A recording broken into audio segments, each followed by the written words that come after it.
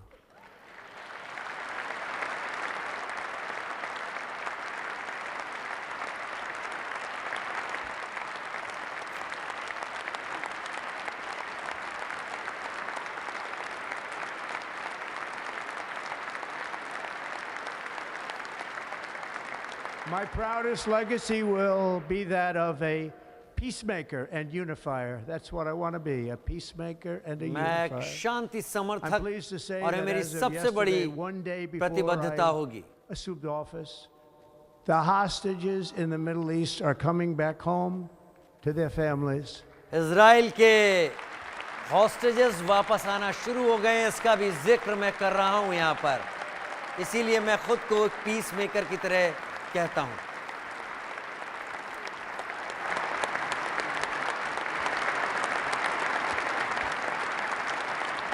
Thank you. America will reclaim its rightful place as the greatest, most powerful, most America अपनी उस respected जमीन nation को वापस on पाएगा earth, जो इसके लिए एकदम सही inspiring है। the awe and admiration of the entire world. A short time पूरी from now, we दुनिया are के लिए going to be changing the name of the Gulf प्रभावी of देश Mexico बनकर to the दिखाएंगे। Gulf of America, and we will restore the name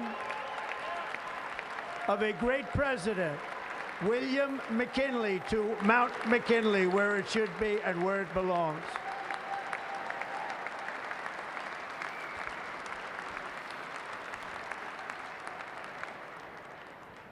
President McKinley made our country very rich through tariffs and through talent.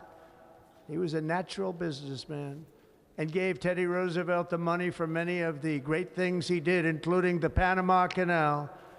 Panama canal का जिक्र किया जिसे Roosevelt ने बनाया था, और पनामा कैनाल को लेकर डोनाल्ड ट्रंप पहले ही कह चुके हैं कि हम उसे वापस लेने की कोशिश करेंगे। Than ever spent on a project before, and lost 38,000 lives in the building of the Panama Canal. 38,000 लोगों की मौत हुई थी पनामा कैनाल बनाते वक्त। Never been made, and Panama's promise to us has been broken. The Panama purpose का of our हमको deal दिया गया प्रॉमिस तोड़ and the दिया गया है। spirit of our treaty has been totally violated. इस American ट्रीटी ships को पूरी तरीके से are वायलेट being किया गया। severely overcharged and not treated fairly in any way, shape, or form, and that includes the United States Navy. And above all, China is operating the Panama Canal, and we didn't give it to China, we gave it to और इससे Panama, ऊपर and चीन we're अब taking Panama it back. Canal को operate कर रहा है जिसे अमेरिका ने बनाया, और हम इसे होने नहीं देंगे।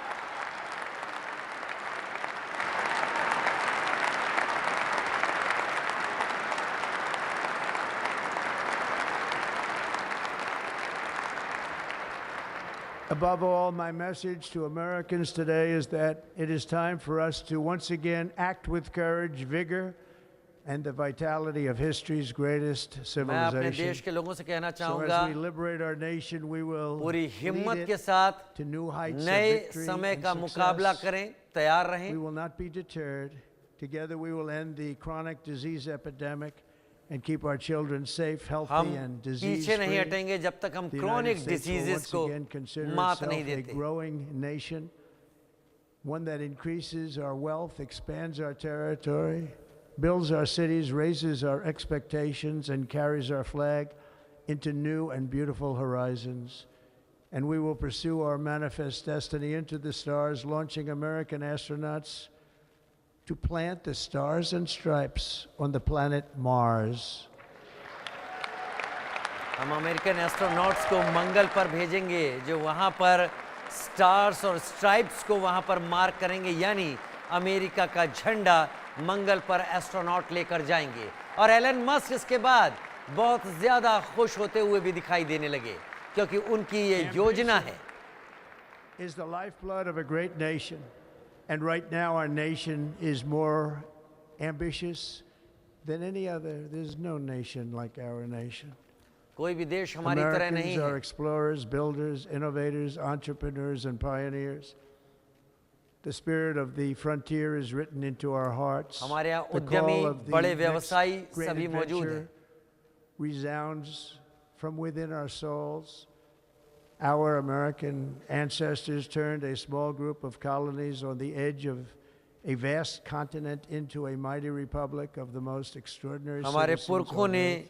एक खाली comes कॉन्टिनेंट close. पर हमारे देश Americans को pushed बसाया, thousands of miles एक through a कॉलोनी rugged बसाई land जो अब एक शक्तिशाली of देश है. untamed wilderness. They crossed deserts, scaled mountains, braved untold dangers, won the Wild West, ended slavery, rescued millions from tyranny, lifted billions from poverty, harnessed electricity, split the atom, launched mankind into the heavens, and put the universe of human knowledge into the palm of the human hand. If we work together, there is nothing we cannot do and no dream we cannot achieve. Many people thought it was impossible for me to stage such a historic political comeback. But as you see today, here I am. The American people have spoken.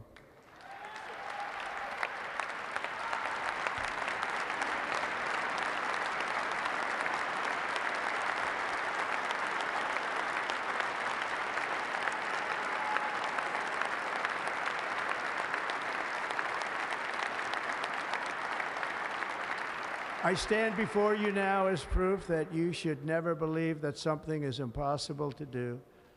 मैं आपके सामने खड़ा हूं ये बात बताने के लिए कि कुछ भी इम्पॉसिबल नहीं है.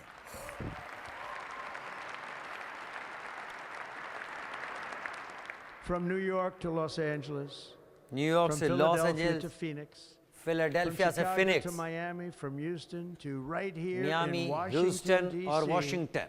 Our country was forged and built by the generations of patriots who gave everything they हमारे had हमारे for देश our को rights and देशभक्तों for ने our बनाया है. freedom. They were farmers and soldiers, cowboys and factory workers, steel workers and coal miners, police officers and pioneers who pushed onward, marched forward, and let no obstacle defeat their spirit or their pride. Together they laid down the railroads, raised up the skyscrapers, built great highways, won 2 world wars, defeated fascism and communism, and triumphed over every single challenge that they faced. हमने हर challenge पर जीत हासिल की है. हमने highways बनाए, sky scraper बनाए, railway के tracks बिछाए. हमने विश्व युद्धों में जीत हासिल की. America promise, and we will rebuild the nation that we love, and we love हम it एक so बार much. फिर से अमेरिका को मनाएंगे, We're one ऐसे people, देश one को जिसे हम family, बहुत and प्यार one करते हैं. glorious nation under God. So to every parent who dreams for their child, and every child who dreams for their future, I am with you, I will fight for you, and I will मैं win आपके for साथ you. हूँ, मैं We're आपके going to साथ win like लड़ूंगा. never before. मैं आपकी मदद के लिए हूँ, ऐसा कि जैसे पहले कभी नहीं था. Thank you.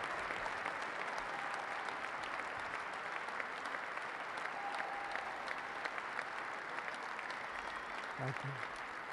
Thank you. In recent years, our nation has suffered greatly, but we are going to bring it back and make it great again, greater पिछले कुछ दिनों than में ever हमारे देश before. को जो We will be a नुकसान nation हुए, like no other, जो full of सेटबैक्स आया, compassion, लेकिन हम courage, एक बार and फिर से इसे exceptionalism. ग्रेट बनाएंगे. Our power will stop all wars and bring a new spirit of unity to a world that has been angry, violent, and totally unpredictable.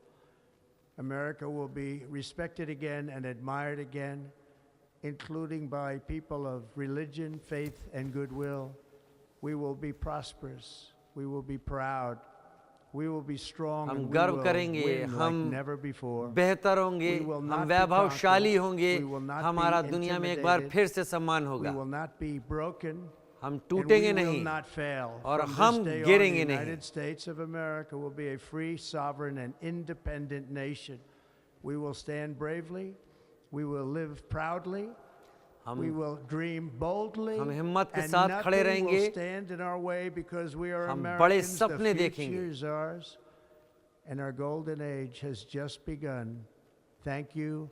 God bless America. Thank you all. Thank you.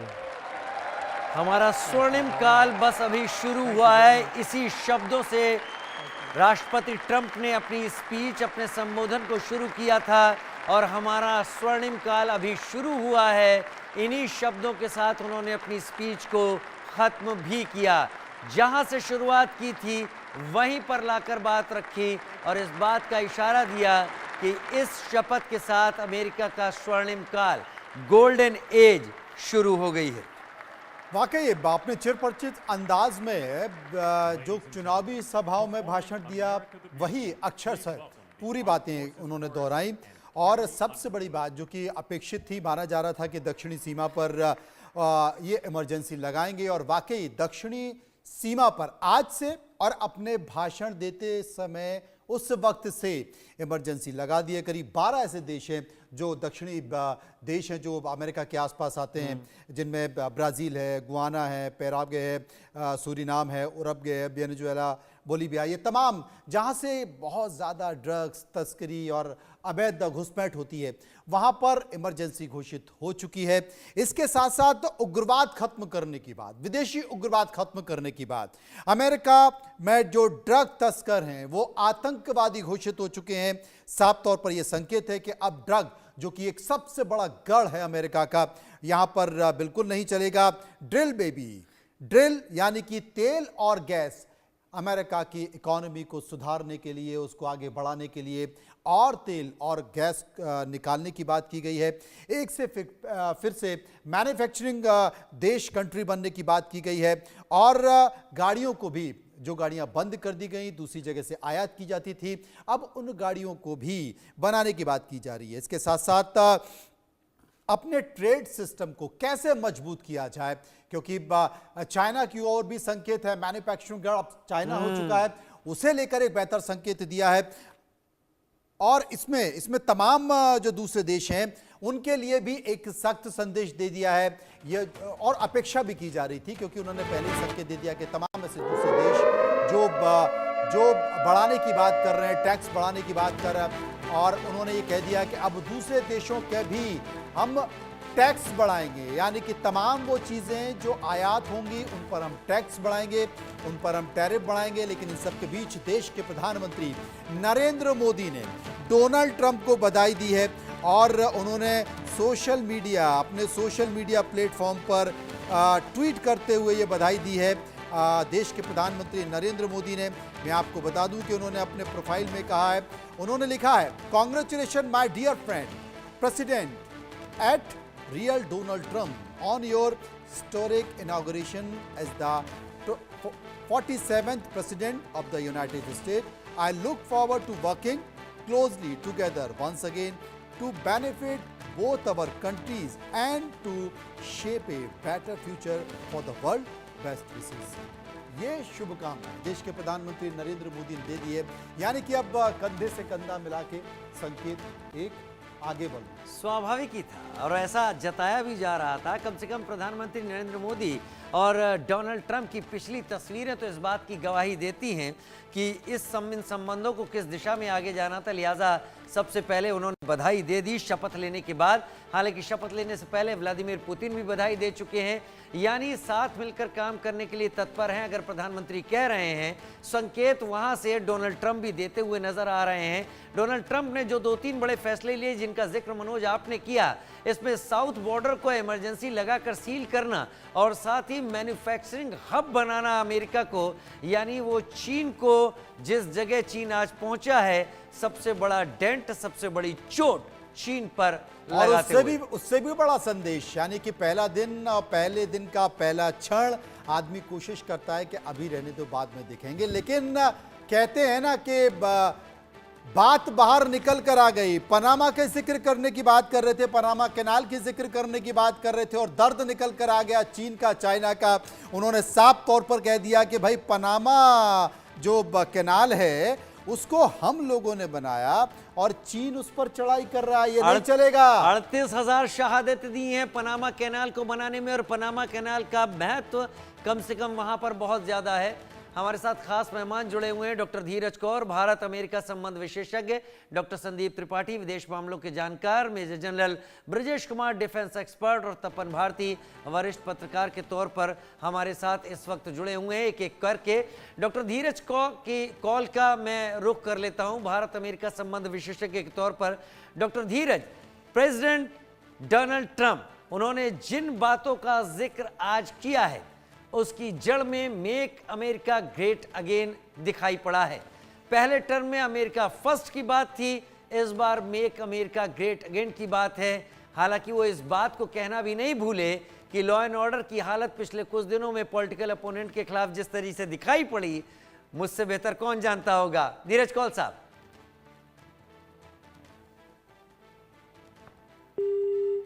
Doctor Sandeep Tripathi, Neeraj ji ने हमारे साथ नहीं है, उनके phone की आवाज एक हल्की सी आई। तो डॉक्टर संदीप त्रिपाठी इस वक्त हमारे साथ मौजूद है, विदेशी मामलों के जानकार हैं। संदीप जी, क्या मेरी आवाज आपको मिल रही है?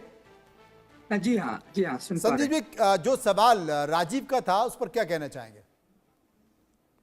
देखिए, ये बहुत क्लियर था। उन्होंने अपने चुनाव के टाइम में ही, कैंपेन के टाइम में ही कुछ बातें बहुत क्लियर की और आज वही बात उन्होंने दोहराई।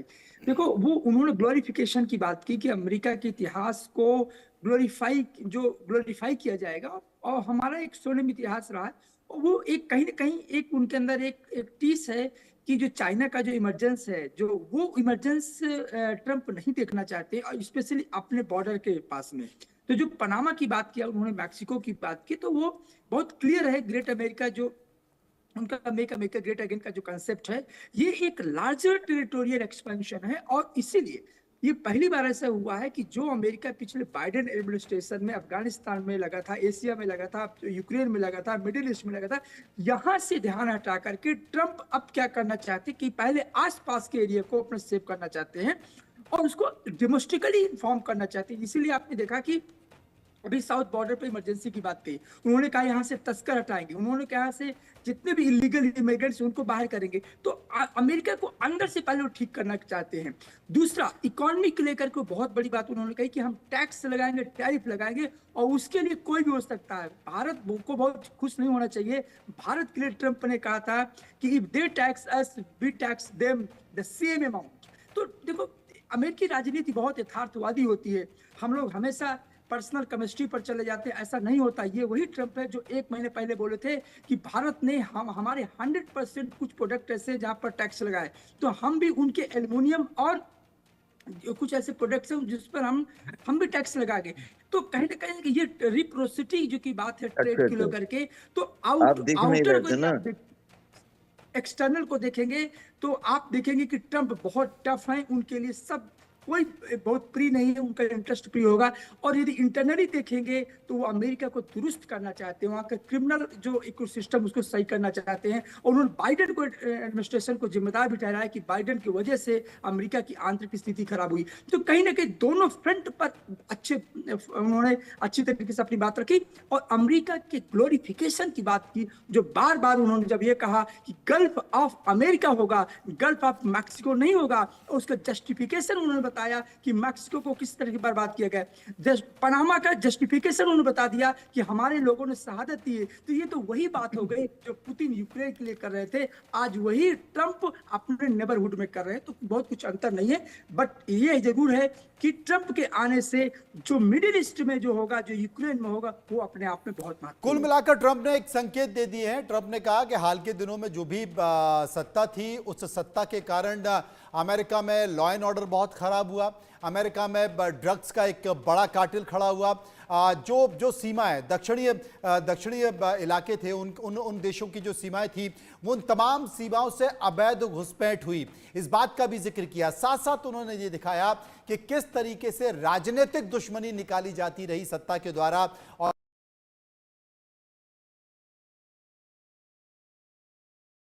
होगी, और इसे लेकर बाकायदा मेरी सरकार एक आदेश भी निकाली क्योंकि हम इस तरह का नहीं करते हैं। इसके साथ साथ उन्होंने आतंकवाद पर भी बड़ा फोकस किया, उन्होंने विदेशी उग्रवाद पर बड़ा फोकस किया कि यह सब नहीं चलेगा, उग्रवाद को खत्म कर दिया जाएगा, अमेरिका में जो भी ड्रग तस्करी करेगा वो अब आतंकवादी घोषित होगा और अवैध घुसपैठ तो बिल्कुल नहीं चलेगी। इसके साथ साथ अमेरिका की जो डामाडोल अर्थव्यवस्था है उसे मजबूत कैसे किया जाए। मुझे लगता है इसका रोड मैप वो पहले से तय कर चुके हैं, अपनी टीम के साथ डिस्कस कर चुके हैं, अपनी टीम मेंबर्स को वो बता चुके हैं और उसी में ये तमाम सारे शब्द निकल कर आए हों, चाहे वो टैक्सेस लगाने की बात हो, चाहे वो इंफ्रास्ट्रक्चर खड़ा करने की बात हो, चाहे वो ड्रिल बेबी ड्रिल यानी कि ज्यादा गैस ज्यादा तेल निकालने की बात हो, या फिर मैन्युफैक्चरिंग हब बनने की बात हो। इसके संकेत उन्होंने साफ तौर पर दिए। डॉक्टर संदीप त्रिपाठी। डॉक्टर संदीप, मेरी आवाज आपको मिल रही है? हाँ जी जी जी जी, आप ही से सवाल है। जी जी, आपने सही कहा कि जैसे कि अभी हम यही बात को कह रहे थे कि वो जब एक्सटर्नल पॉइंट की बात करते हैं, बाहरी दुनिया की बात करते हैं, तो उनके सबसे बड़े दो औजार वो हैं उनका टैक्स और टैरिफ। ये इस बात का इंडिकेशन है कि अमेरिका की जो राजनीति है इकोनॉमिकली बहुत बूस्ट करना चाहते हैं। और देखिए, अपने कैबिनेट में उन्होंने विवेक रामास्वामी को रखा और उनको डिपार्टमेंट क्या दिया कि department of efficiency of American department. That means कि जो ब्यूरोक्रेसी है उसको लिबरेट करने की उनको कोशिश होगी, जो रेपिटिज्म है उसको खत्म करने की कोशिश होगी। और साथ ही उन्होंने एक और इम्पोर्टेंट बात है, काश पटेल को कहाँ रखा, उन्होंने उनको एक special adviser on artificial intelligence की है। तो एक तरह से उनका जो स्ट्रक्चर है गवर्नमेंट का वो बहुत ही समावेशी है और फोकस्ड है। फोकस्ड इस बात को लेकर के है कि वो आईटी सेक्टर में अलग कुछ करना चाहते हैं। पांव पालने में दिख जाते हैं सर। और डोनाल्ड ट्रंप का ये भाषण वैसे ही दिखाई पड़ रहा है। मेजर जनरल ब्रजेश कुमार मेरे साथ हैं।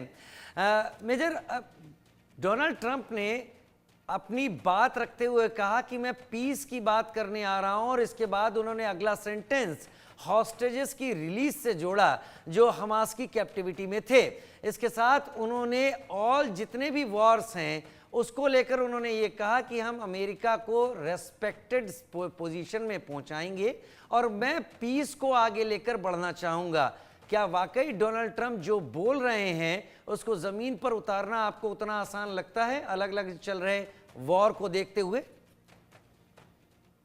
मनु जी, डोनाल्ड ट्रंप तो बहुत ही एक मर्क्यूरियल पर्सनैलिटी है, like a bull in China shop. और उनने जितनी बातें कही हैं वो नई नहीं है, वो पिछले टर्म भी कहते आ रहे थे, और खासकर इस दफा इलेक्शन की रैली तक में बहुत जोरों से उनका व्याख्यान किया था। और इसमें कोई दो राय नहीं है।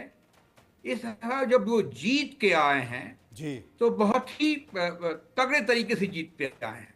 खुद प्रेसिडेंशियल कैंडिडेट के अलावा भी उनकी पार्टी ने सेनेट में और हाउस में भी बहुमत प्राप्त किया है। ये अमेरिका के लिए बहुत ही नई सी चीज़ है। अगर पिछले 50 साल देखेंगे तो एक पार्टी के प्रेसिडेंट रहते थे और दूसरी पार्टी उनको कंट्रोल करती थी हाउस और सेनेट के द्वारा। तो ये कहना इनका कि हम ये सब करेंगे, लगता है उसमें कुछ बात दम है। देखिए, प्रेसिडेंट बनने के पहले ही उन्होंने इजराइल और हमास के बीच में शांति समझौता कर दिया जी, फोर्स कर दिया। आप देखेंगे अब तक जो इजराइल के प्रीमियर थे वो डिली डाली कर रहे थे कि हम लड़ाई चलाएंगे, और बात नहीं मान रहे थे अमेरिका, लेकिन इस बात को उन्होंने मान ली। लेकिन एक और बात में ध्यान देना आवश्यक है। ये पहली बार है 1992 के बाद में जो यूनिपोलर वर्ल्ड में चाइना एक उभर के एक बहुत नया शक्तिशाली देश आया है जो अमेरिका को चैलेंज कर, और अमेरिका को चैलेंज इकोनॉमिकली, साइंस और टेक्नोलॉजी के द्वारा, और मिलिटरीली भी पैसिफिक में, इंडियन ओशन में कर रहा। तो ट्रंप साहब इसकी पूरी तैयारी कर रहे हैं, और इसकी जितने भी जो प्रोफेसीज हैं, जो भी उनके कदम उठाए हैं, इसी के लिए रखे हैं कि चाइना की जो चैलेंजर है उसको काबू में कर दिया जाए। आपका सवाल था कि क्या ये अमेरिका स्ट्रांग बनना चाह रहा है, अफगानिस्तान से पीछे आया था। अगर आप हिस्ट्री देखेंगे तो वियतनाम की जो कहानी थी 1960 और 70 में, तब से अमेरिका पीछे आता रहा। अमेरिका गया था इराक में, अमेरिका गया था लीबिया में, क्या करके आया? कोई बहाने बनाए थे? तो वैसी बात नहीं है। दुनिया काफी बदल चुकी है, और वो देखा जा रहा है फोर्स के द्वारा, बल के द्वारा आप चीजें नहीं कर सकते हैं दूसरे देश में और इंटरनेशनल एनवायरनमेंट वो धीरे धीरे स्वच्छ हो रहा। दूसरे देश में नहीं कर सकते क्योंकि ऐसा पर्यावरण वहां पर नहीं होता है, लेकिन आप क्या अपने देश में भी वो कर पाएंगे जिनका आप जिक्र इस भाषण में कर रहे हैं? क्योंकि एक बड़ा जो अवैध हथियार हैं, हथियारों का गढ़ है अमेरिका। हर व्यक्ति के पास अवैध हथियार वहां पर होते हैं और वो उस तरीके से खुली बोली भी वहां पर रखती है। ड्रग्स का एक बड़ा अड्डा अमेरिका, उसके आसपास के तमाम इलाके हैं। मैक्सिको से वो बात जरूर कर रहे हैं, लेकिन क्या अवैध घुसपैठ रोक पाएंगे? एक बड़ा कार्टेल है। तमाम सारी बातों का जिक्र उन्होंने किया है। तपन भारती साहब, क्या इतना आसान है जितनी आसानी से डोनाल्ड ट्रंप ने कहा है? देखिए, ट्रंप के अंदर में हौसला बुलंदी पर है। उनके काम करने का तरीका मुझे याद आ रहा है जैसे बहुत। तपन सर, आपकी आवाज में थोड़ी सी दिक्कत है। मैं जल्दी कोशिश करवाता हूं कि आपकी आवाज थोड़ी साफ हो जाए। लेकिन डॉक्टर संदीप त्रिपाठी, सवाल मनोज ने जो पूछा, इसका जवाब आप दें। क्या सवाल थोड़ा सा दोहराएंगे क्या? सवाल यह है कि जितनी आसानी से डोनाल्ड ट्रंप अपने भाषण में इस बात का जिक्र कर रहे थे, वो कह रहे थे अवैध प्रवासियों को रोकना, ड्रग की तस्करी को खत्म करना, अवैध हथियारों को खत्म करना और एक साफ सुथरी व्यवस्था बनाना, लॉ एंड ऑर्डर ठीक करना, इतना आसान तब, जबकि अभी अमेरिका में ये तमाम चीजें अपने चरम पर हैं। जी बिल्कुल। मैं हमेशा ट्रंप को बहुत ही स्मार्ट पॉलिटिशियन और बहुत ही आप कह सकते हैं कि एक बोल्ड लीडर हैं। उनकी पहचान अपने आप में बहुत ही आक्रामकता की रही है और उनकी आक्रामकता का आप इस बात को आप अंदाजा लगा सकते हैं कि उनके आने से पहले ही देखिए कि जो इजराइल और हमास के बीच में जो समझौता हुआ और जो हॉस्टेज रिलीज हुए, वो कहीं ना कहीं इस बात का संकेत है कि वो उनका पूरा ध्यान है कि अमेरिका का जो क्रिमिनल इकोसिस्टम बन गया था अमेरिका के अंदर, तो उसको ठीक वो करेंगे। और सबसे पहले इंपॉर्टेंट ये है कि जो उन्होंने कहा था कि मास डिपोर्टेशन होगा, जो अवैध प्रवासी है इमिग्रेंट से, उनको हम बाहर करेंगे। देखिए, सेंट्रल अमेरिका के जो छोटे छोटे देश हैं वो सोर्स हैं इलीगल माइग्रेशन की। इलीगल माइग्रेशन भारत से नहीं होता, इलीगल माइग्रेशन और किसी देश से सबसे इलीगल जो माइग्रेशन हो रहा है वहां पर, उसके नेबर कंट्री के वहां से हो रहा है। इसलिए मैक्सिको पर उनकी बहुत कड़ी नजर है। उन्होंने कहा कि हम यहाँ पर वॉल बनाएंगे और मैक्सिको को टारगेट किया है और यही कारण सेंट्रल अमेरिका के कई कंट्री को उन्होंने टारगेट किया है। तो उनका पूरा ध्यान इस बात को लेकर है कि जो अमेरिका सिविल सोसाइटी के रूप में जाना जाता है, जिस अमेरिका में डेमोक्रेसी, लिबर्टी, इक्वलिटी की बात होती है, सबसे पहले उसका इकोसिस्टम ठीक करना है, इसके बाद दुनिया को ठीक करना है। तो ट्रंप का ध्यान डोमेस्टिक पॉलिटिक्स पर इस बार ज्यादा है। बाहर के लिए उन्होंने कह दिया है कि पीस मेकर बनना चाहता है। ये बात मैंने कल भी कही थी। ट्रंप का पूरा ध्यान है कि उनको नोबेल शांति का नोबेल पुरस्कार मिले और इस बात के लिए प्रयास में हैं और उनमें वो क्षमता भी है।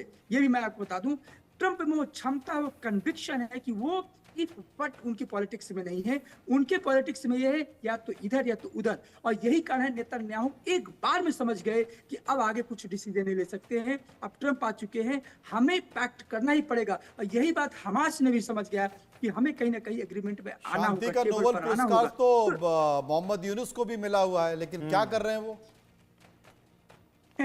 मोहम्मद यूनुस खुद अमेरिका के कठपुतली हैं। वो बाइडेन एडमिनिस्ट्रेशन की देन थी और ये सब अमेरिका की ही देन थी। तो वो एक अलग विषय है कि नोबेल पुरस्कार पा करके बात कर रहे हैं, लेकिन मतलब कुल मिला के ये कि अमेरिका खुद नहीं करेगा, अब दूसरों से करवाएगा। जो हमेशा करवाता रहा है, उसको उसमें ये नई बात नहीं है।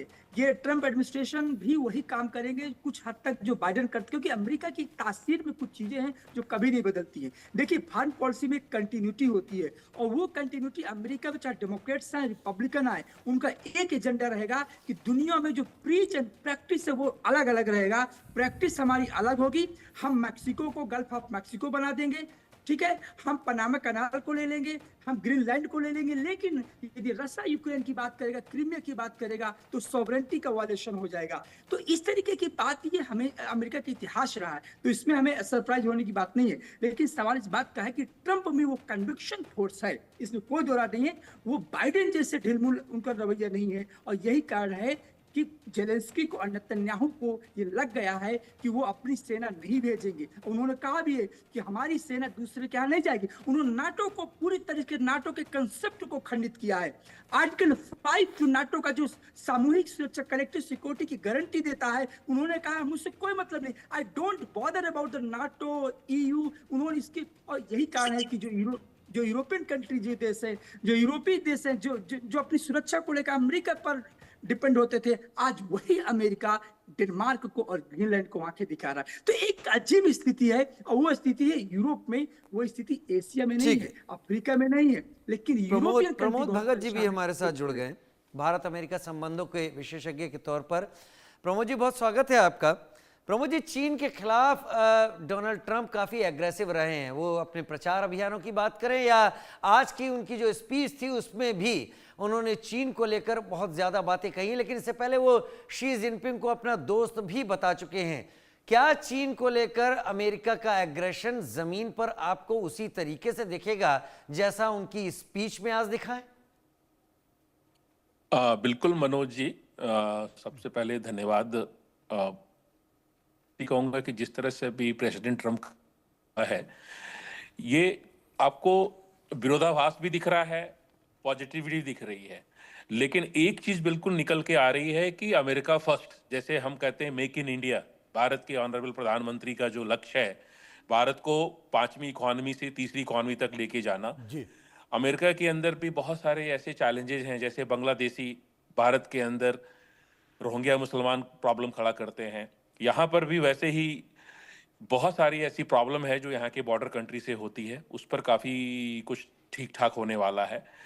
और जो युद्ध में अमेरिका का जो रिसोर्स है, पैसा है जो वेस्ट हो रहा है, उसको पॉजिटिव की तरफ लगाना, यहाँ की जनता इन्फ्लेशन से बहुत परेशान है, तो काफ़ी कुछ यहाँ बदलने वाला है। नए वसंत का इंतजार हो रहा है, वसंत भारत में भी आ चुका है आने, और यहाँ पर भी उसी वसंत में नई कोपलें, नए ढंग से पॉजिटिविटी की तरफ अमेरिका भी बढ़ेगा, क्योंकि डेफिनेटली लास्ट 2 इयर्स में, बाइडेन के जो लास्ट 2 इयर्स बहुत ही मतलब कि कंट्रोल एडमिनिस्ट्रेशन का ऑलमोस्ट हटता जा रहा था, इलीगल इमिग्रेंट, वॉर, तो इन सब चीज़ों से मुक्ति मिलेगी। और जहाँ तक H1 वीज़ा, और भारत को डरने की इसलिए भी जरूरत नहीं है क्योंकि खुद एलन मास्क, विवेक स्वामी जी, सभी लोगों ने कह चुके हैं कि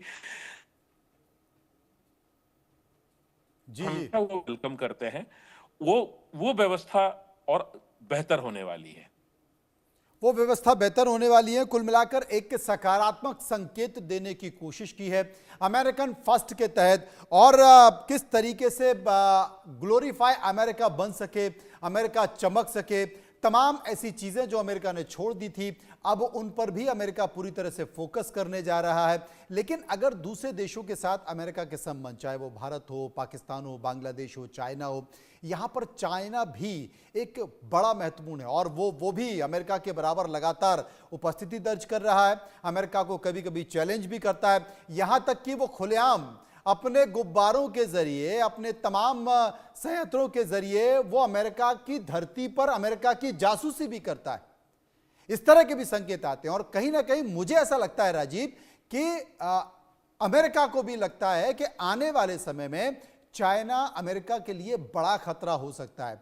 इसलिए यहां पर युद्ध की बात नहीं, यहां पर हथियारों की बात नहीं, मैन्युफैक्चरिंग या फिर तमाम आर्थिक नीतियों के जरिए भी चाइना को चैलेंज देना होगा।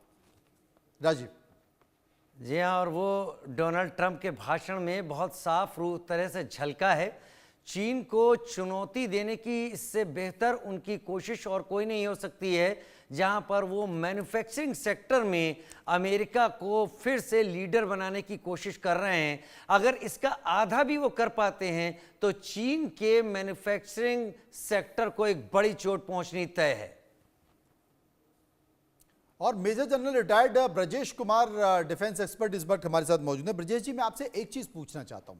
अक्सर ये कहा जाता है कि साहब भारत के लिए बहुत सकारात्मक और सहयोगात्मक व्यवहार अमेरिका का रहा है, लेकिन ये भी कहा जाता है कि भाई चीन अमेरिका की जो विदेश नीति है या अमेरिका की जो कूटनीति है वो कभी बदलती नहीं है, वो हमेशा वही रहती है, चेहरे बदलते रहते हैं। उदाहरण के तौर पर डीप स्टेट को देखा जाए, यहाँ भी जॉर्ज सोरोस देखे गए, तो क्या डीप स्टेट की जो एक्टिविटीज जो दूसरे देशों में है वहां पर नकारात्मकता पैदा करती है वो खत्म हो पाएगी?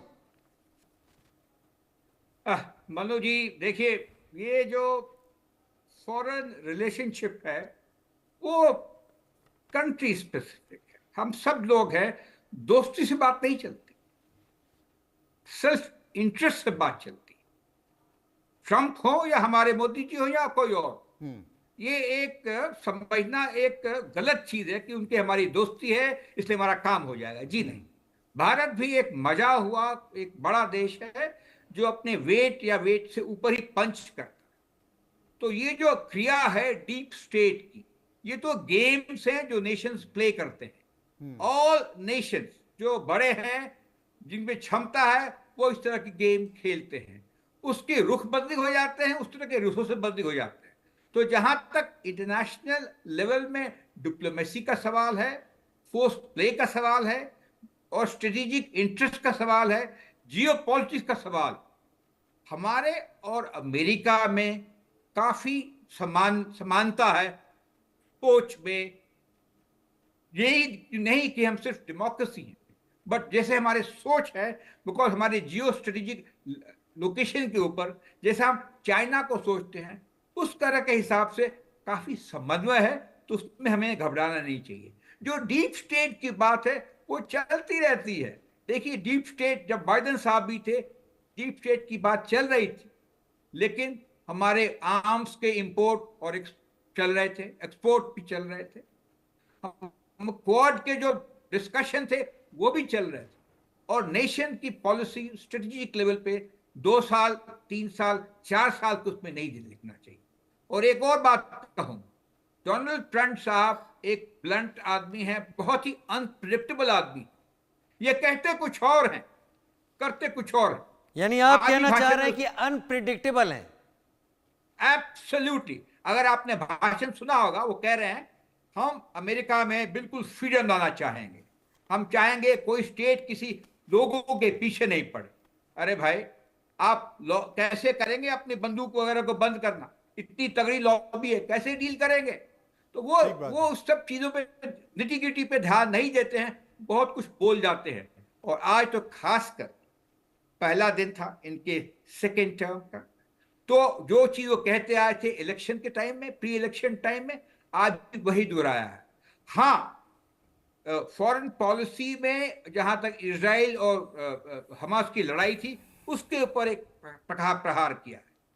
दूसरी तरफ यूक्रेन और रशिया के बारे में उन्होंने बोला है, अभी ने बोला है, लेकिन 5 हफ्ते पहले एक विशेष दूत भी नियुक्त कर रखा और बता भी रखा था हमारी सोच क्या। चाइना को ताइवान के ऊपर वार्निंग दे रखी है, वो एक स्ट्रेटेजिक लेवल के ऊपर में, वो नहीं छोड़ेंगे उसको। तो कहना कि आगे चागे देखिए होता है क्या, जो अभी साहब ने कहा, हमारे कलीग ने बात करी क्या कहते पनामा कैनाल की और गल्फ ऑफ मेक्सिको को जो कहते हैं गल्फ ऑफ यूएसए, कनाडा के साथ भी वही कहानी है। और ग्रीनलैंड में खास करके वो स्ट्रेटेजिक एरिया है जहां उन्होंने बताया है कि डेनमार्क से हम उसको खरीद लेंगे या ले लेंगे। उनका एक स्पेस वहां पे शिप है, मिशन है, उसकी जो लोकेशन है उसको देखते हुए। तो ये बात सही है कि वो अमेरिका फर्स्ट, अमेरिका को ग्लोरी के पाथ में ले जाना चाहते हैं। हालांकि अभी भी अमेरिका नंबर 1 देश है, अभी भी अमेरिका बहुत ग्लोरीफाइड है, लेकिन ये एक जरिया है अपने लोगों को रैली करने का और खुद जीतने का। और जैसे मैंने पहले कहा था, उनका प्रॉब्लम, उनकी सोच एक ही तरफ है, चीन जो चैलेंजर है जी, उसको कैसे अपने चैलेंज से हटाया जाए। जी भगत साहब, आप क्या कहेंगे? और मिलिटरीली, भगत साहब आप क्या कहेंगे?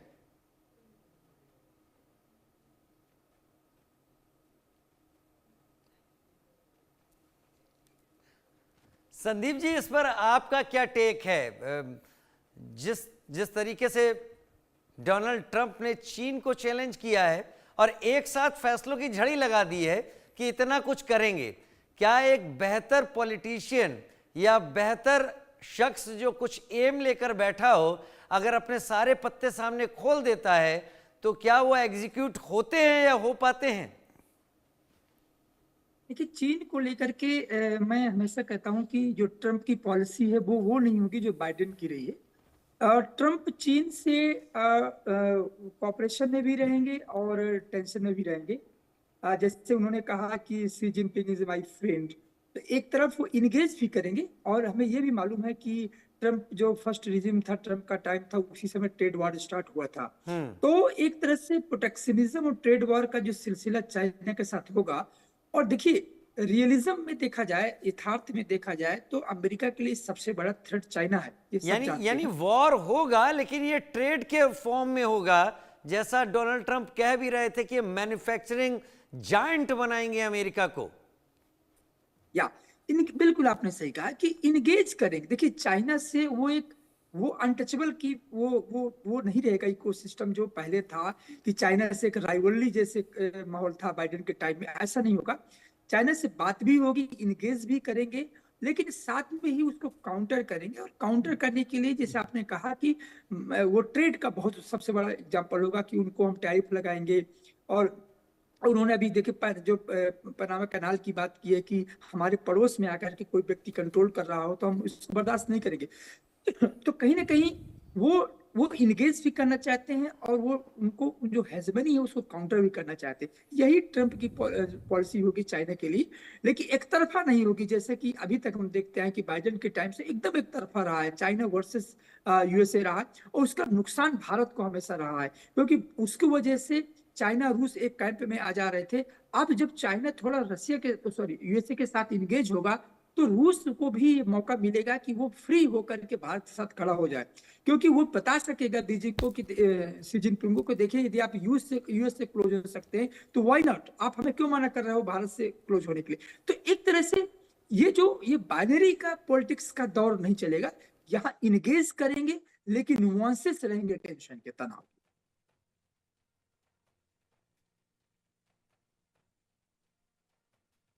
हेलो। तो ठीक है, लेकिन तस्वीरें और डोनाल्ड ट्रंप के बयान फिलहाल तो दोनों चीजें एक साथ मैच करती हुई नजर आ रही हैं। डोनाल्ड ट्रंप ने जो कहा था, डोनाल्ड ट्रंप ने अपने पहले एड्रेस में उन बातों को रखा भी। संदीप त्रिपाठी जी मेरे साथ जुड़े हैं, मेजर जनरल ब्रजेश कुमार जुड़े हुए हैं। मेजर जनरल ब्रजेश कुमार, भारत को लेकर आप किस तरीके की संभावनाएं देखते हैं? क्या डिप्लोमेसी से अलग हट के 1-to-1 कांटेक्ट जैसा प्रधानमंत्री नरेंद्र मोदी की आदत रही है, क्या वो भारत और अमेरिका के संबंधों को आगे बढ़ाएगा, या फिर ट्रंप राष्ट्रपति बनने के बाद भी डिप्लोमेटिकली आगे बढ़ना ज्यादा पसंद करेंगे? देखिए, हेड्स ऑफ गवर्नमेंट और हेड्स ऑफ स्टेट जो हैं वो कुदरती 1-to-1 रिश्ता हमेशा बना के रखते हैं। उससे क्या होता है कि जो रूटीन, जो ब्यूरोक्रेटिक हर्डल्स आते हैं डिप्लोमेटिक लेवल पे, इकोनॉमिक लेवल पे, मिलिट्री पे, उसके ऊपर हट जाते, उसके ऊपर से आप बातचीत कर सकते हैं। लेकिन इसका मतलब ये कदापि नहीं है कि हम अपनी वो इंटरेस्ट छोड़ करके आपकी तरफ झुक जाए। अगर आपको याद होगा, दर्शकों को याद होगा, पिछले टर्म में डोनाल्ड ट्रंप ने नॉर्थ कोरिया के जो प्रेसिडेंट, उनको बहुत ताजा एंगेजमेंट किया था, 1-to-1 एंगेजमेंट किया था नॉर्थ कोरिया प्योंगयांग में जाकर, फॉलो अप किया सिंगापुर में जाकर, लेकिन बात नहीं बनी। और हम और अमेरिका तो बहुत ही बड़े बड़े डेमोक्रेसी हैं। आज हमने इसका स्वरूप भी देखा। इतने जहरीले जो उनके इलेक्शन हुए थे between the two party, between the rival party, और 250 साल पुराना ये रिपब्लिक है, सबसे पावरफुल रिपब्लिक है। लेकिन जहां तक ट्रांसफर ऑफ पावर हुआ, बहुत ही पीसफुल रहा। उसका कुछ मिसाल हम अपने यहाँ भी देखते हैं। कि हमारे यहाँ आजकल जो इलेक्शंस होते हैं और कितने श्रिल होते हैं और किस तरह की बातें होती है। तो ये कहना कि रिश्ते पे चीजें डिपेंड करती है थोड़ा बहुत, लेकिन रियलिज्म पे पड़ती है। और हम ये भी देखते हैं कि आजकल के जो बड़े लीडर्स हैं, जैसे आपने ट्रंप को देखा या हिंदुस्तान भी, अपने पॉलिसी हम अनाउंस कर देते हैं। ये डेमोक्रेसी है, इसके ऊपर बातचीत होती है। तो जब अनाउंस करते हैं पॉलिसी तो नेगोशिएशन की चीजें बढ़ जाती हैं। हम बहुत तरीके से नेगोशिएट कर सकते हैं, ट्रेड की चीजें हों या उसके ऊपर एक्साइज के ऊपर चीजें हों या ड्यूटी के ऊपर चीजें हों। तो कोई एक चीज हाँ या नहीं चलता है, इट्स ऑल अ नेगोशिएशन। और हम ये देख रहे हैं आजकल के जमाने में, जब तक जो आजकल नई सरकारें आ रही हैं, जो नए लीडर्स चुन के आ रहे हैं, वो एक तरीके से बहुत ही बोल्ड हैं और वो सिस्टम में विश्वास नहीं करते। UN, United Nations, security council, WTO, climate change, इसके ऊपर हमने जितनी समन्वय हासिल की थी पिछले कई दशकों में, अगर आप देखेंगे पिछले 4-5 साल में ये सब बिखर से गया है। तो कहने का मतलब है जितने लीडर्स हैं, कम्युनिस्ट वर्ल्ड में तो है ही है, पुतिन बहुत ही पावरफुल और अकेले हैं, शी जिनपिंग भी वैसे ही अकेले, और नए लीडर जो चुन के जीत के आ रहे हैं, अमेरिका में ट्रंप साहब आए हैं, या इटली में मेलोनी है, दे आर, या हंगरी के नए प्रेसिडेंट जीत के आए हैं, वो स्ट्रॉन्ग राइट विंगर्स हैं, वो अपनी मनमानी करते हैं। तो उस संदर्भ में रिश्तों में, पर्सनल इक्वेशन में थोड़ा हमको मदद मिलेगा, थोड़ा मदद उसमें मिलेगा। लेकिन जिस तरीके से जिक्र विदेशी उग्रवाद को लेकर किया ट्रंप ने, भारत भी विदेशी उग्रवाद से काफ़ी परेशान है, पहले पाकिस्तान से और उसके बाद अब हाल में बांग्लादेश में जो कुछ भी हुआ है और वो झेल रहा है। लगातार पाकिस्तान बांग्लादेश में गतिविधियां कर रहा है और बांग्लादेश और पाकिस्तान दोनों एक साथ कंधे से कंधा मिलाकर भारत के खिलाफ संकेत दे रहे हैं। जो कुछ भी घटा बांग्लादेश में, उसके पीछे अमेरिका था, मोहम्मद यूनिस के पीछे भी अमेरिका है।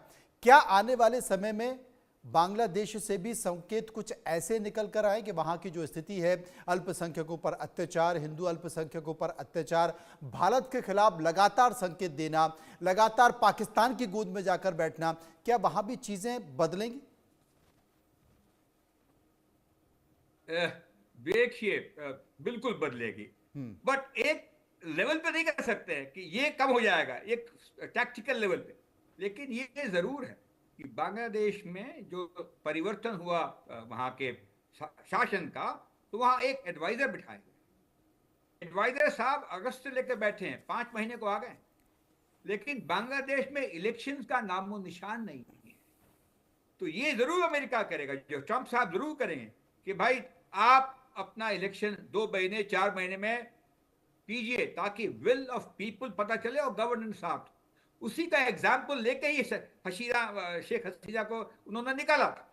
तो अमेरिका, हम मानते हैं कि एक बड़ी डेमोक्रेसी है और बांग्लादेश भी एक छोटा देश नहीं है, 17 करोड़ का आबादी वाला बड़ा देश है, और हमारे इंटरेस्ट में है कि हमारे राइट साइड में हो और वहाँ पे क्या कहते हैं, उग्रवादी नहीं आए, इस्लामिस्ट नहीं आए, जिहादी नहीं आए, ताकि हमारा क्या कहते हैं जगह पीसफुल हो और हमारे लोगों के बीच में संबंध ठीक ठाक रहे।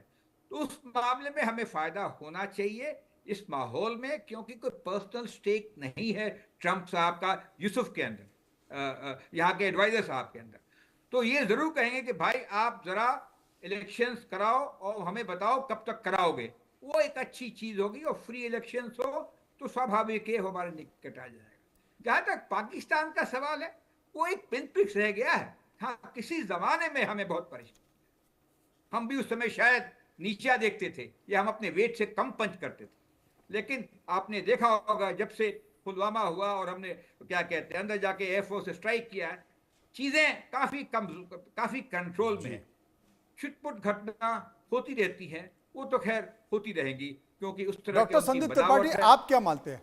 आप क्या मानते हैं कि क्या बांग्लादेश में जो कुछ घट रहा है वो बदलेगा? क्योंकि बांग्लादेश में अगर तख्ता पलट हुआ तो उसके पीछे अमेरिका ही है। देखिए, दो तरीके की तस्वीर है बांग्लादेश को लेकर के। यदि पहले की तस्वीर देखें ट्रंप की, तो ओबियसली हम सभी जानते हैं कि उन्होंने कई बार कहा है कि जो वहां पर माइनॉरिटी पर जो एट्रोसिटीज हो रही है वो रुकना चाहिए। और कहीं ना कहीं हम सभी जानते हैं कि बाइडेन एडमिनिस्ट्रेशन का हाथ था जो भी बांग्लादेश में हुआ था। तो यदि सत्ता परिवर्तन हुआ है तो हम ये कह सकते हैं कि कहीं ना कहीं वो चीज तो नहीं होगी जो बाइडेन के टाइम में थी, और कुछ ना कुछ परिवर्तन होगा। लेकिन मैं हमेशा कहता हूं कि अमेरिका की जो राजनीति, जब बाहर की राजनीति होती है, फॉरेन अफेयर्स को लेकर के होती है, तो बहुत यू टर्न नहीं होता, यू टर्न नहीं होता।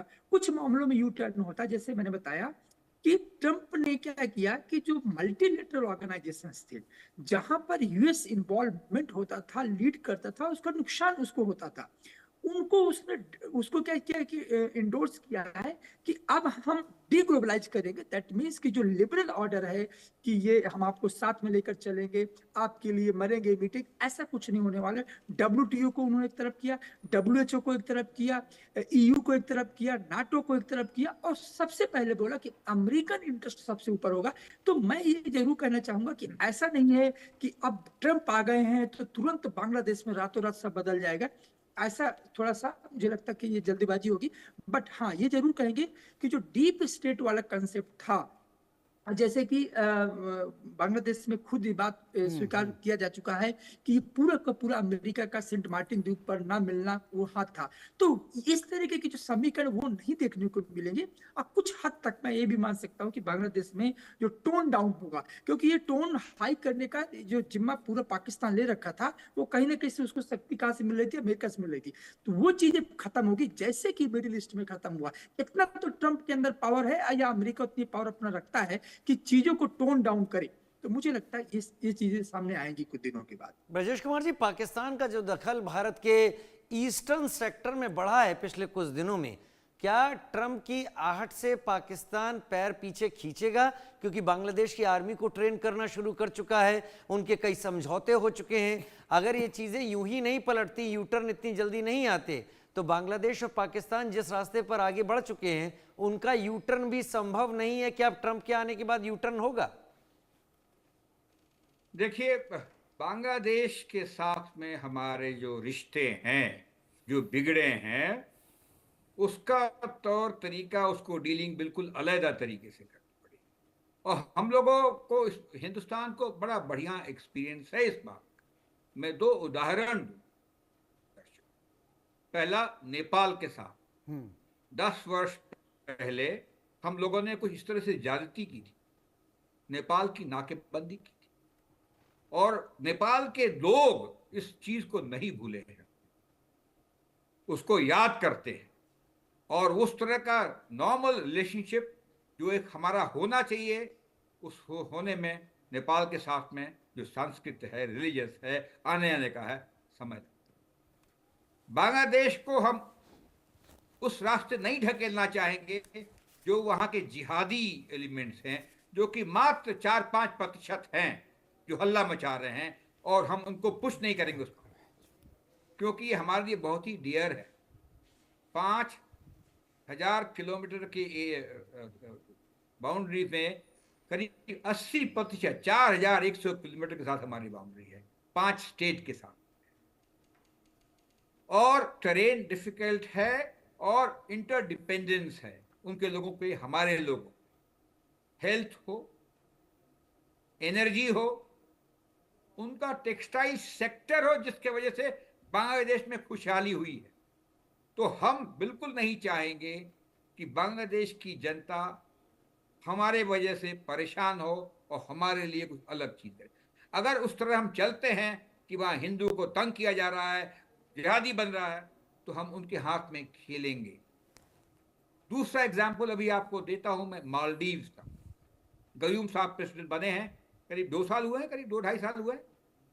जब बने थे, एंटी इंडिया रेटोरिक के ऊपर बने थे। मोहम्मद मोइजू की बात कर रहे हैं आप? जी हाँ। और पहला देश जहां वो क्या कहते हैं, प्रेसिडेंट बनने के बाद गए, वो चीन था, वो चीन के हिसाब से।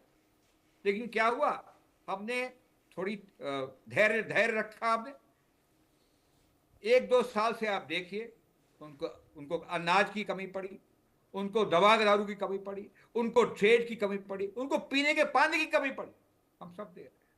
तो realism has to come into play. और इस मामले में अगर आप देखेंगे कि बांग्लादेश के साथ में भारत सरकार की नीतियां बड़ी अच्छी रही। 3-4 महीने उनको दे दिया शांत होने के लिए। फिर हमारे विदेश सचिव वहां गए थे, मेरे ख्याल दिसंबर के महीने में, जहां तक मैं, और कई सही बातें बताया, ये चीजें हमारी रेड लाइंस हैं, उसको आप क्रॉस मत कीजिएगा, नहीं तो उस तरह की चीजें। तो एक आपको समझा भी दिया, थोड़ा झटका भी दिया, और तुरंत बाद में हमको अन्न भी। We were freezing. You would have been very unhappy. The sun was very deceptive, I will tell you. It is cold out. And I'm sort of saying, that was so beautiful today. Maybe they should do it there every 4 years. Does that make sense? I don't know. Because, the outdoor thing is really good, but it gets a little cold around this time of the year, as some people have noticed. And a lot of times they suffer through it. There was no suffering in that room. It was 72 degrees. It was perfect with the best acoustics I think I've ever heard in a room. This is not so bad either. But I just want to say, you're a younger, far more beautiful audience that I just spoke to. And I want to keep it off the record. I want to keep that off the record because I don't want to have all those big shots up there. I don't want to think you're more powerful than them, you look better than them, and I love you. Now, we just had a great time. We just had a great day. This was amazing. When you think we took a journey, I mentioned in the speech, a lot of people said that was not a journey that was possible, and it was indeed possible. I didn't really know too much about what they were saying when they said that, but a lot of people felt it. And we hooked up with JD very early. I watched JD over a period of time. I endorsed him in Ohio. He was a great senator and very, very smart. The only one smarter than him was his wife. That was, I would have chosen her, but somehow the line of succession didn't work that way, right? But now she's great and he's great. This is a great, beautiful couple and unbelievable career. I just said to him, you are very upwardly mobile, because he hasn't been doing it that long, but he picked it up so quickly. Remember, the first week was a little bit like the fake news was hitting him really hard. And I said, ooh, this may be tough, but after that, it was smooth sailing for him. He took on everybody. He took on the meanest. I don't want to use the word corrupt because we're into a new system, so let's wait till the corruption begins, because it will. But he took on some pretty mean people, and he handled it well. I want to also congratulate Mike Johnson for the job that he's doing.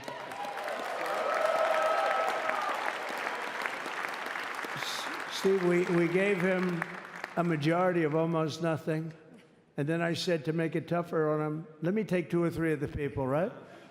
I said, he'll only have to suffer with that for about 3 months. How are they doing, by the way? Are they, is that moving along? Totally unified. I said, do you mind if I take this one, that one, and a couple of others? He didn't mind. He can handle it. No, he's a man that's liked by everybody. I've never met a man like this. You've got how many is it, 219 or 220 or something? 220. And of the 220, 219 really like him. I noticed he got 1 negative vote once about 2 weeks ago. But I think even 220 like him, if you want to know the truth. And that's very unusual. I know a lot of nice guys in Congress, and they have 35 people that hate him. So if you have 35 people that hate you and you only have 1 or 2 or 3 votes, you'll have 5, I think. But that's going to be like, the good news is when we get to that 5 number, it's going to feel like a massive majority. You could be really nasty to a couple of them at least, So it's going to feel like hitting your head on the wall and stopping. It feels so good to stop. But he's done a fantastic job. And Steve Scalise he's our hero because, I was with him. You talk about being shot. I was with him. He got some bad ones, and his incredible wife, and she really loves him. You never know about that. I've been with other people. They were doing poorly, and the wife is like looking at a watch. She can't get out of the hospital fast enough. How's he doing? I don't know. He's all right. That woman was a mess. She was crying and crying. No, they're going to take him. They're going to take him. I told Steve when he finally woke up, it was a while too. The doctor told me it was the most blood they've ever transfused in any patient. They've never done anything like it. And here he is, the picture of strength, right? And he's been a great friend of mine, right? With a family, because of a family. And what a job you did. It worked out pretty much better than we even thought, right? And I did have a couple of things, to say that were extremely controversial. And between JD and Melania and anybody else that heard, please, sir, it's such a beautiful, unifying speech. Please, sir, don't say these things. I said, I'm telling you, it's going to play great. They say, you're right. For this group of people, it's going to play great. You're the only ones I hurt by not, but we had some beauties, didn't we, Melania? She said, sir, calls me sir when she's angry. No. No, I'm only kidding. I better say I'm only kidding, or the press is going to pick that one up loud and clear. No, but she said, no, I think it would be terrible. It's such a nice speech. I think it's, it all depends on your delivery. How was the delivery? Was it good? But she said it's such a beautiful speech. You can't put things in there that you were going to put in. And I was going to talk about the J6 hostages, but you'll be happy because, it's action, not words that count. And you're going to see a lot of action on the J6 hostages. See a lot of action. And I was going to talk about the things that Joe did today with the pardons of people that were very, very guilty of very bad crimes, like the Unselect Committee of Political Thugs, where they literally, what they did is they destroyed and deleted all of the information, all of the hearings, practically not a thing left. They deleted all the information on Nancy Pelosi having turned down the offer of 10,000 soldiers. You wouldn't have needed 10,000. You could have had 500, and it would have stopped. Because we may have had 1 million people that day, the people that were there. You don't see any photographs, but we have a lot of great photos. But you don't see those photographs. They don't put them in. They show the people at the Capitol. But I was talking about that. I was going to talk about that. They said, please don't bring that up right now. You can bring it up tomorrow. I said, how about now in front of the I'll bring it up right now. This little time delay is good because we're getting great reviews on the speech. Now watch. They'll take the speech and say, I didn't like it because he left there and he's talked to people. But we're giving you a little more information than we gave upstairs. But no, they pardoned a lot of people. They pardoned, before we even get to today, they pardoned, 33 murderers, absolute murderers, the worst murderers. When you get the death sentence in the United States, you have to be bad because they don't give it much. And he pardoned almost everybody having a death sentence. And if you went through the crimes that were committed, you wouldn't even believe them, the level of violence, the people that were killed, the innocence of people that were killed and children killed by these people. And he pardoned them for whatever reason. He spared them, but they didn't spare the people that they killed. And, who knows what happens in the future. It's one of the worst because a lot of times they let them out early after that. They say you're going to be in for life, but then all of a sudden they get let out for good behavior and then they go on a rampage. It's one of those little things, right? But I was going to talk about that. But I was really going to talk about the level of, what's going on. Why are we doing this? Why are we trying to help a guy like Milley? Why are we doing Milley? He was pardoned. What he said, terrible what he said. Why are we helping some of the people?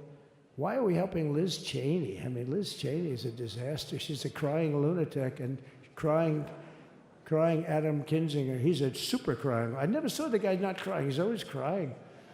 I looked at him. I remember years ago he was actually on my side.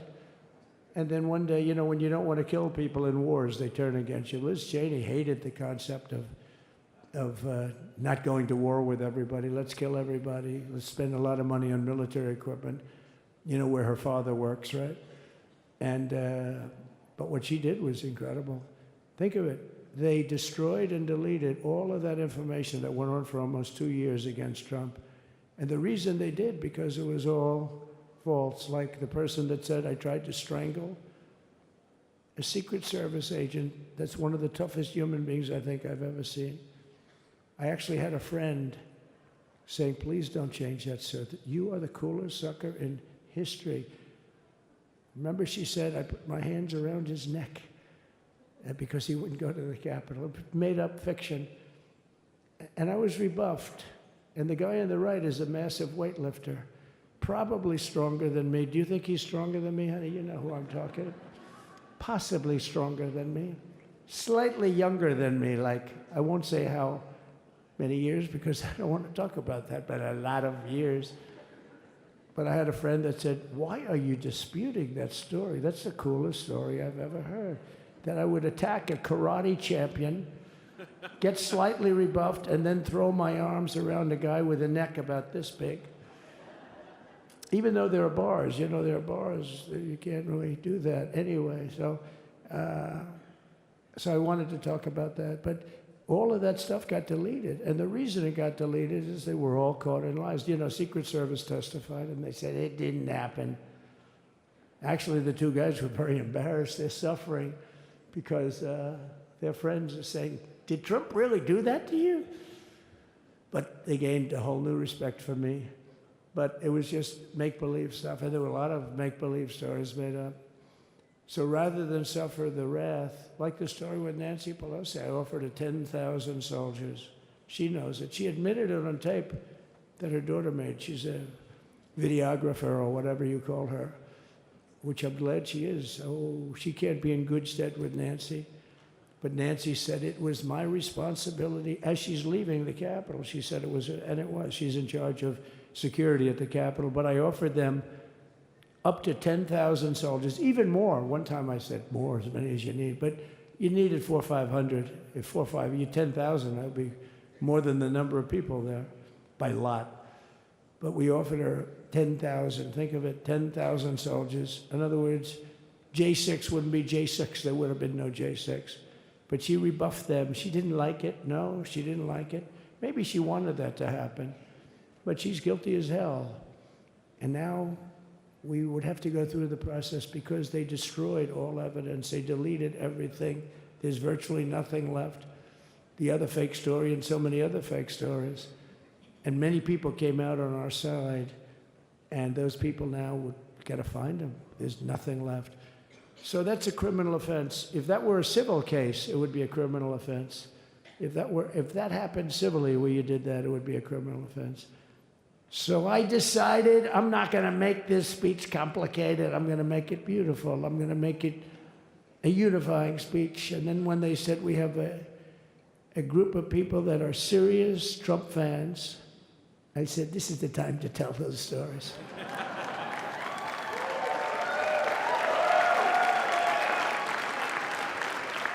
He knows. So anyway, but seriously, I'd like to, I think it was a tremendous success. I think we're very lucky we put it inside because it is really cold. We just went to the helicopter out of respect. It's something that's taken place for a long time. I guess it's as old as helicopters. You used to get into a stagecoach, now you get into a helicopter. Times change. But it's pretty old custom. And it's a beautiful custom, actually. It's a beautiful custom. I wish we could have had a better relationship. I wish we could have had a better relationship between Republicans and Democrats. I was with Senator Schumer. I said, Chuck, I think it's time we all start getting along a little bit because it doesn't make sense. I mean, we literally never get a Democrat vote. They never get a Republican vote, almost. And although there is a bill coming up very shortly that we have a lot of Democrat votes, right? That's going to be a very beautiful bill. We're going to have a deciding, I would say, within a week or so, I think. And it's going to be a very good bill. You all know what I'm talking about. So I just want to thank you all for being here. You have been our fans from day one. Look at all these people all over. You've been our fans. This has been